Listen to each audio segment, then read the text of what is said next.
ജോസ് നല്ലയിടം മരിക്കുന്നതിന് മുൻപ് നടത്തിയ പ്രതികരണം പുറത്തു വന്നിട്ടുണ്ട്. ഗൂഢാലോചനക്കാരനും അഴിമതിക്കാരനാണെന്നും ചിലർ സമൂഹ മാധ്യമങ്ങളിലൂടെ പ്രചരിപ്പിച്ചു. വ്യക്തി എന്ന നിലയിൽ താങ്ങാവുന്നതിനപ്പുറമായിരുന്നു ആരോപണങ്ങൾ. അനർഹമായതൊന്നും ഇതുവരെ കൈപ്പറ്റിയിട്ടില്ല എന്നും ജോസിന്റെ പ്രതികരണം. പക്ഷെ ഇപ്പോൾ സോഷ്യൽ മീഡിയയിലൊക്കെ ഞാൻ വലിയ അഴിമതിക്കാരനും ഗൂഢാലോചനക്കാരനും ഒക്കെയാണെന്ന് പറഞ്ഞ് വലിയ പ്രചരണങ്ങൾ ചിലരുടെ ഭാഗത്തുനിന്നുണ്ട്.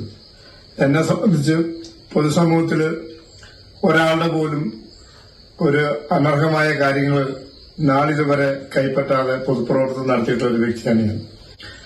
തീർച്ചയായിട്ടും ഇതൊരു വ്യക്തി എന്ന നിലയിൽ എനിക്ക് താങ്ങാൻ കഴിയാവുന്ന കാര്യങ്ങളല്ല. പൊതുസമൂഹത്തില് എന്റെ മുമ്പിൽ വന്നിട്ടുള്ള ആളുകളെ സഹായിച്ചിട്ടുള്ളതല്ലാതെ ഒരാളെയും നമ്മൾ മാറ്റിവിടുകയോ അല്ലെങ്കിൽ തള്ളിക്കളയുകയോ ചെയ്തിട്ടുള്ളതല്ല. അപ്പൊ എന്റെ പ്രവർത്തനങ്ങളിൽ അസൂയ കൊണ്ട ആളുകൾ എന്നെ ഈ സമൂഹത്തിൽ ഇല്ലാതാക്കാൻ വേണ്ടി, എന്റെ രക്തത്തിനു വേണ്ടി, എന്റെ മക്കളുടെ പോലും ഭാവി നശിപ്പിക്കുന്ന രീതിയിൽ ഇത്തരത്തിലുള്ള പ്രചരണങ്ങൾ നടത്തുന്നത് ഒരു കാരണവശാലും അംഗീകരിക്കാൻ കഴിയുന്ന കാര്യങ്ങളല്ല. ഇതുപോലെ ഉള്ള സോഷ്യൽ മീഡിയ പ്രചരണങ്ങൾ എന്തിനു വേണ്ടിയാണെന്ന് എനിക്ക് മനസ്സിലാകുന്നില്ല. പൊതുസമൂഹത്തോട് ഞാൻ ഇത്തരത്തിലുള്ള ഒരു അനീതിയും ഇതിനു മുമ്പ് ചെയ്തിട്ടില്ല. എം കമൽ നമുക്കൊപ്പം വയനാട് നിന്ന് വിവരങ്ങളുമായി ചേരുന്നുണ്ട്. Kamal, good morning. ഇന്നലെ ഈ വാർത്ത വന്നപ്പോൾ തന്നെ കോൺഗ്രസിലെ ഗ്രൂപ്പ് പോരാണ് ഇതിനൊക്കെ കാരണം. എൻ എം വിജയന്റെ മകനും ഇന്നും നമ്മുടെ മനസ്സിലൊരു തീരാ നോവാണ്. അതിന് പിന്നാലെയാണ് ഇപ്പോൾ ജോസ് നല്ലയിടം. ഈ വയനാട്ടിലെ കോൺഗ്രസ് നേതാക്കൾ എന്ത് ചെയ്യുകയാണ് കമൽ അവിടെ?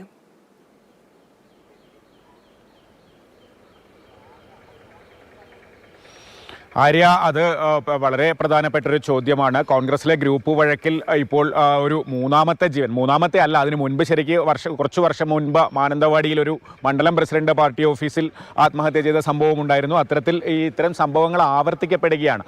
ഈ ജോസ് നല്ലയിടത്തിൻ്റെ കാര്യത്തിൽ ഇപ്പോൾ ബന്ധുക്കൾ പറയുന്നത് അത് തന്നെയാണ്. പാർട്ടിയിലെ ഗ്രൂപ്പ് വഴക്ക്, മുള്ളംകൊല്ലി ഒരു ചെറിയ പ്രദേശമാണ്, കോൺഗ്രസിന് അത്രയും വലിയൊരു മേൽക്കൈയുള്ള പ്രദേശം, കുടിയേറ്റ മേഖലയാണ്, കോൺഗ്രസ് മാത്രമാണ് ഇവിടുത്തെ പ്രധാന രാഷ്ട്രീയ പാർട്ടി. അങ്ങനെ ഒരു സ്ഥലത്താണ് ഈ ഗ്രൂപ്പ് വഴക്കിൻ്റെ പേരിൽ ഇത്തരം സംഭവങ്ങളൊക്കെ ഉണ്ടാകുന്നത്. ഇപ്പോൾ നമ്മൾ കാണിച്ച ജോസിൻ്റെ പ്രതികരണം, അത് ഇന്നലെയാണ് അദ്ദേഹം മരണമടഞ്ഞത്. അതിൻ്റെ തലേന്ന് മിനിഞ്ഞാന്ന് നൽകിയ ഒരു പ്രതികരണമാണ്. ഇവിടുത്തെ പ്രാദേശിക മാധ്യമ പ്രവർത്തകനെ വിളിച്ചു വരുത്തിയാണ് അദ്ദേഹം സംസാരിച്ചത്. അതിൻ്റെ തുടക്കത്തിൽ അദ്ദേഹം പറയുന്നുണ്ട്, ഈ തങ്കച്ചൻ്റെ വീട്ടിൽ സ്ഫോടക വസ്തുക്കളും മദ്യവും ഉണ്ടെന്ന വിവരം പോലീസിനെ അറിയിച്ചത് താൻ തന്നെയാണ്. പക്ഷേ അത് തനിക്ക് ലഭിച്ച തെറ്റായ വിവരമായിരുന്നു.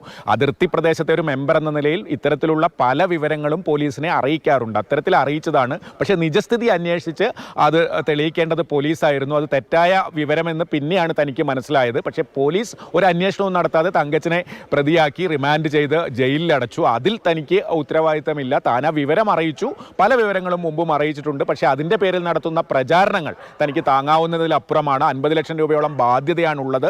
താൻ കോറിക്കാരിൽ നിന്ന് പണം വാങ്ങി, മറ്റുള്ളവരിൽ നിന്ന് പണം വാങ്ങി എന്നൊക്കെ രീതിയിൽ വളരെ മോശപ്പെട്ട രീതിയിൽ കമലാണ് വിവരങ്ങൾ നൽകിയത്.